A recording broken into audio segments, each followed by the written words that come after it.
Chapter 6. Music, a Compelling Power. As far back as we are able to go in the history of man, music has been used in his religious life. Under its influence, people have endured martyrdom, apparently without physical pain or suffering. And over again through its influence, men have been able to accomplish many things that would otherwise have seemed impossible. Man has put into music his spiritual feelings, his highest thoughts, and his best sense perception. And then again he has perverted music so as to awaken all kinds of dormant passions, evil and cruel thoughts, and sense emotions. In the first instance, his music was of a creative order. In the second, it was destructive. When music is put to a legitimate end, it not only has a refining influence, but it becomes a constructive agent in life. Music can be adapted to every plane of being. Even the music which is, we might say, of an elemental order, need not necessarily produce other than a good influence upon those using it or listening to it. While it may be termed sense music and appeal to man through his senses, we must remember that all the senses are good, and that only through their perversion or being put to a use that they were really not intended for, does discord or evil come into existence. This elemental music has often the effect of stirring one's most vital activities on the physical plane, and there comes such an exuberance of life and vitality that it can only find expression through dancing or other rhythmic motions of the body. This activity, in turn, sets up, as it were, a habit of graceful movement and easy carriage of the body, and is therefore to be looked upon as something that is really beneficial. Dvorak has written some very wonderful gypsy music that conveys to the senses and to the mind something of the real gypsy temperament. The music is filled with freedom and action. It typifies gypsy life in a way that few other composers have been able to do. Liszt, too, in his Hungarian Rhapsodies and other compositions, brings out in a marked way gypsy characteristics. The effect of such music is to stir the circulation of one's blood in a physical way and the imagination in a mental way.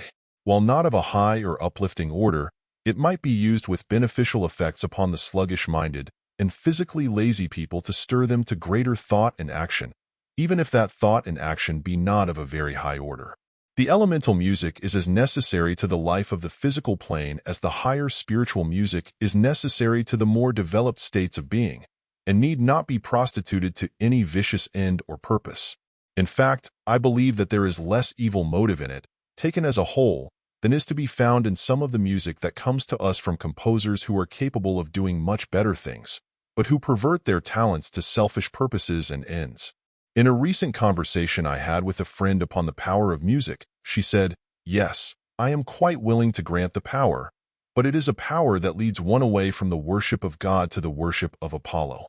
The greatest spiritual music of all times breathes with the Spirit of God, and is, in my opinion, of a higher order of inspiration than the spoken word can ever be.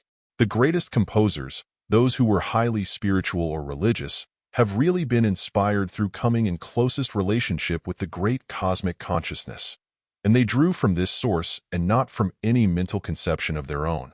In this capacity, they were not only musicians but prophets to convey new messages of glad tidings to the hearts and minds of men.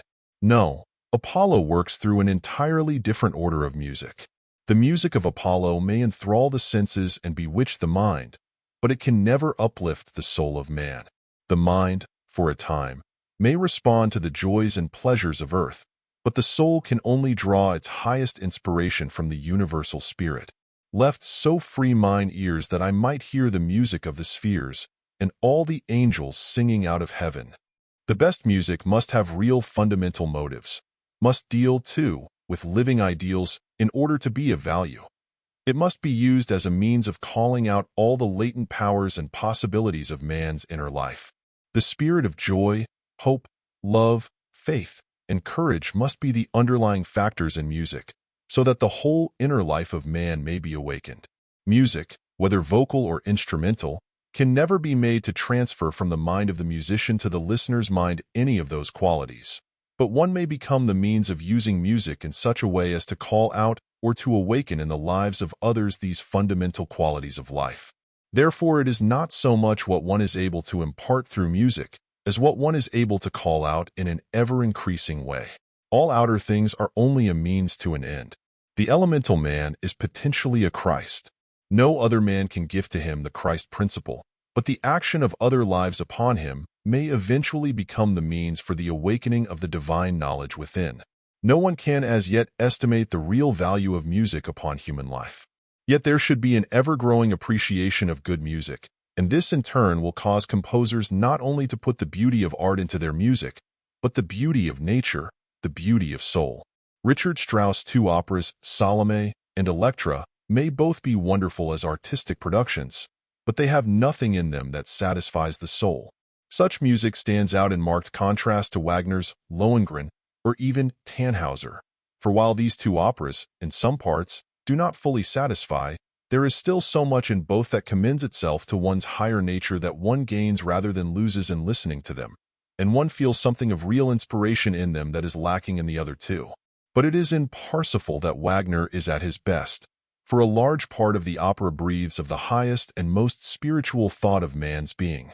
It is the story of the evolution of the soul in its progress from darkness to light, in its upward trend from ignorance to knowledge, until in the fullness of time there comes the perfected life of the full measure of a man, wherein life is expressed through wisdom and love, and man becomes a law unto himself. As we ascend the scale of being, there comes with such development the love of nature, and this in turn expresses itself in what may be termed nature music. A little later there comes a still higher phase of nature music, which appeals quite as much to the mind as it does to the sense. A beautiful illustration of this music is to be found in Wagner's Evening Star from Tannhauser. Such music as this tends to bring about a restfulness and a higher mental harmony. Mendelssohn's beautiful Spring Song is another striking example of the higher nature music, but preeminent among compositions of this class are those of Schubert, a man who may be said to be nature's own musician. His music is filled with the rustling of leaves, the sound of running brooks, the perfume and the color of flowers. It is the song of one who loved nature and who was close to nature's heart and could interpret her in a way that few composers have ever been able to do. There is very much in Schubert's music to appeal to this higher nature side of man, to inspire him with the beauty and the wonder that is ever awaiting to be disclosed to the one who loves sunshine and shadow, moonlight and starlight, mountains and valleys, rivers and oceans, trees and plants, birds and flowers, and is quick to respond to the wondrous music that nature holds as a secret and will only disclose to the one who loves her. From the earliest times, the value of music has been recognized by its effect upon armies engaged in war, that it inspired to greater courage and action. Tertius, the Spartan poet, by certain verses which he sang to the accompaniment of flutes, so inflamed the courage of his countrymen that they achieved a great victory over the Messenians, to whom they had submitted in several previous conflicts. And I that prated peace, when first I heard war music, felt the blind wild beast of force whose home is in the sinews of a man stir in me as to strike. In martial music the appeal is made to both mind and feeling through love of country and the desire for freedom. Its influence and power over the lives of men may be noted in such striking examples as the Marseillaise, Die Wacht am Rhein, Rule Britannia, and other equally well-known battle songs and hymns. According to the listener's development, will such music appeal to him?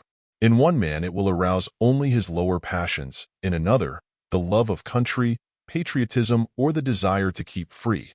Different interpretations of the same music will arise from different degrees of development. During the time of the French Revolution, a young army officer, by the name of Delisle, composed the words and music of the most stirring, as well as the most famous of all war songs, the Marseillaise. Carlyle called it the luckiest musical composition ever promulgated. Heine exclaimed, "What a song!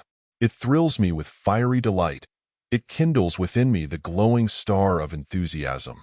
Sir Walter Scott called it the finest hymn to which liberty has given birth. Lamartine said, "Glory and divine victory and death are mingled in its train." Delisle, after he had finished the music and words, we are told, went to the house of a friend and had his eldest daughter play the accompaniment while he sang it, with the result that at the first stanza all faces turned pale, at the second tears ran down every cheek, and at the last all the madness of enthusiasm broke forth. The hymn of the country, destined also to be the hymn of terror, had been found. but still the music of his song rises o'er all elate and strong. Its master chords are manhood, freedom, brotherhood. A noted traveler, in the early part of the 19th century, gives a description of a military trumpet used in Abyssinia. He wrote that it sounds only one note, in a hoarse and terrible tone, that it is played loudly when the soldiers are on the march or before an enemy appears in sight, but on going into battle the note is repeated very quickly and with great violence. It has a powerful effect upon Abyssinian soldiers, absolutely transporting them with fury and madness, and rendering them so regardless of life as to make them throw themselves into the midst of the enemy and fight with the most determined gallantry against all disadvantages. The writer adds that often in time of peace he tried what effect the rapid blowing of the trumpet would have upon them, and found that none who heard it could remain seated. They all arose and kept continually in motion while the trumpet was sounding. The very highest music of all, however, comes only through what we speak of in the first place as human love, and in the second as religious or divine love. The first having to do with love in a personal way, and the second with love from a more universal point of view. It is undoubtedly thus that the very highest music is distinctively religious, not in any sectarian way, but in the broad sense of the word, since it arouses the deepest feeling in the life of man. It was such music men sang when being burned at the stake, and which caused mind and soul to so transcend their bodies that in all probability there was no physical suffering. On every plane of being, music must be considered as being good. But we know that on every plane of being even the highest things may be put to perverted uses, and because of this become highly destructive. For the greatest good, when perverted or put to a wrong use, really becomes the greatest evil. It is perhaps not well known that in the action of law, any evil or perverse action reacts upon the life of the one who produces such action. When this is fully known and understood, people will become more careful as to what they give to the world, and in the time to come, men and women will seek to put into action only those things which they conceive to be for the greatest good for the rest of mankind. Consequently, we may expect from music, as from everything else, higher and better results than even those which have been attained in the past. Ring out, ye crystal spheres. Once bless our human ears, if ye have power to touch our senses so, and let your silver chime move in melodious time, and let the bass of heaven's deep organ blow, and with your ninefold harmony make up full consort to the angelic symphony. I have pointed out the part that music plays in religion and in warfare, but it has also a place in what we term the relaxations of life. For when the mind lays aside for the time being its burdens, it may enter into such real enjoyment of music as brings with it peace of mind and harmony of body. No one who has any knowledge of the subject will dispute any of the foregoing statements. But that music may be used to bring about a permanently harmonious mental condition and a strong, healthy condition of body, many people will question. I am convinced, however, that in the time to come music will not only do this, but will eventually be considered as the greatest curative agent of which man can avail himself. On every plane of human life, from the most elemental to the most highly civilized, music produces not only a wonderful influence on mind, but on the body also. Even when we leave the human plane altogether, we find that very many animals come under its influence. Especially is this noticeable among the many varieties of serpents. The effect produced upon them, in many cases, is to turn a state of anger into one of tractability, not to say of pleasure. A condition is induced in the serpent very similar to the one David produced on King Saul. Again the harmony comes o'er the vale, and through the trees I view the embattled tower whence all the music. I again perceive the soothing influence of the wafted strains, and settle in soft musings as I tread the walk, still verdant, under oaks and elms, whose outspread branches overarch the glade. Music has power not only to soothe and to lull, but to awaken and energize, and through such awakening man is able to accomplish and do things which would seem impossible to achieve under other circumstances. Let a person become possessed of a great ideal and others may think that he can never succeed in carrying it out. But there is within him that innate intelligence, power, and energy that can never rest until the desired end is attained. No matter how great the ideal may be, when it enters fully and completely into the life of a man, it exists there solely to be expressed, and any man cooperating with the laws of life is capable of doing whatever he wills to do. Man, with all his achievements, is as yet only in his infancy. He has, however, passed through that stage wherein he looked upon himself as a worm of the earth, and his face is now upturned toward the stars. He is beginning to dream dreams and see visions of what life may become when he steadfastly turns his face toward the light. Slowly but surely there is coming into his life the consciousness of sonship, that he is a part of the whole, that he is one with the inner life and the outer form. The whole trend of life is an upward one. It is a constant overcoming and as constant a becoming. Each ideal, when realized, becomes a step in the upward way. Each ideal realized is the cause of a new and greater ideal yet to be realized, and with such realization comes the greater gain in mental and physical power and a greater knowledge for the true direction of that power. Finally, man comes consciously to know that he is in an ever-increasing scale that leads from death unto life, from earth unto heaven, from humanity to divinity. Through such development will man take his righteous place among the angelic hosts that are singing the new song of life. The golden harps referred to in the New Testament symbolize the coming of a time when man, through the rhythm, melody, and harmony of his life, shall strike every chord of his being and give forth that music which has ever existed in his soul, although mind and body have not, as yet, been attuned to express it. The wisest and greatest prophets of all ages have declared the truth of this. In the book of Job we read, "Whereupon are the foundations thereof fastened? Or who laid the cornerstone thereof? When the morning stars sang together, and all the sons of God shouted for joy." Shakespeare, in his Merchant of Venice, writes, "There's not the smallest orb which thou beholds but in his motion like an angel sings, still choiring to the young-eyed cherubims. Such harmony is in immortal souls. But, whilst this muddy vesture of decay doth grossly close us in, we cannot hear it." Many of the greatest minds of ancient times believed in the theory of the music of the spheres, and among ancient writers it was a favorite subject of philosophical inquiry. Pythagoras and Plato were of opinion that the music constituted the soul of the planets in our system, and the disciples of both these celebrated philosophers supposed the universe to be formed on the principle of harmony. The Pythagoreans maintained an opinion which many of the poets have adopted, that music is produced by the motion of the spheres in their several orbits, and the names of the sounds, in all probability, were derived from the 7 stars. Pythagoras says that the whole world is made according to musical proportion. Plato asserts that the soul of the world is conjoined with musical proportion. Sir Isaac Newton was of opinion that the principles of harmony pervade the universe, and gives a proof of the general principles from the analogy between colors and sounds. From a number of experiments made on a ray of light with the prism, he found that the primary colors occupied spaces exactly corresponding with those intervals which constitute the octave in the division of a musical chord, and hence he has shown the obvious affinity existing between the harmony of colors and musical sounds. Cicero notices the astonishing power of music, and Plato supposes that the effect of harmony on the mind is equal to that of air on the body. Father Kircher requires 4 conditions in music proper for the removal of sickness. First, harmony. Second, number and proportion. Third, efficacious and pathetic words joined to the harmony. Fourth, a skill in the adaptation of these indispensable parts to the constitution, disposition, and inclination of the patient.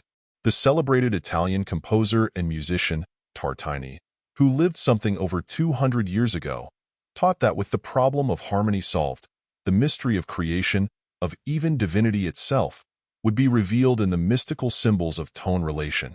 Mysticism, music, and religion are so intimately related that it is difficult to tell whether music inspires to religion and mysticism, or religion and mysticism inspire to music.